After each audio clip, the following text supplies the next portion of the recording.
Tuhan akan tanya di dunia hari tu umur diberi kepada engkau an umrihi fima afnah, umur yang dibagi di dunia hari itu fima afnah. Bahasa kita fima afnah, engkau habiskan untuk apa?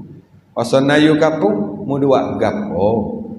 Buat gapo weh di dunia hari itu? Kan 50 60 ke tu? 70 ke tu? Orang lain 50 je, mu 70 lebih kat dengan 80. Buat apa Tanya. Ni jawab, kena jawab mata dah. Mesti kena jawab dengan serta merta. Dan jawab pada sana bukan mulut dah, kerana mulut dikoci nakhtimu ala afwahihim. Pada hari Allah Taala teri koci segala mulut-mulut hak banyak hak ni.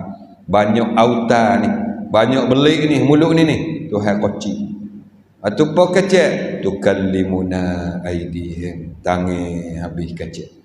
Bertutur berbicara wa tashhadu arjuluhum, dan menjadi saksi segala kaki-kaki. Maksudnya kaki ni ialah jejak langkah usaha yang kita duk gerak gi arah yang mana kaki akan bicara di akhirat sana.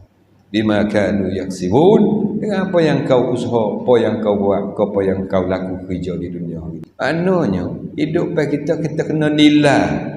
Kata umur hak diberi sehari pak gelak-gelak pak cerah tu bukan main-main. Anak kita akan ditimbang, dihisap, dibicara, ditanya tentang dengan umur habiskan untuk gapo.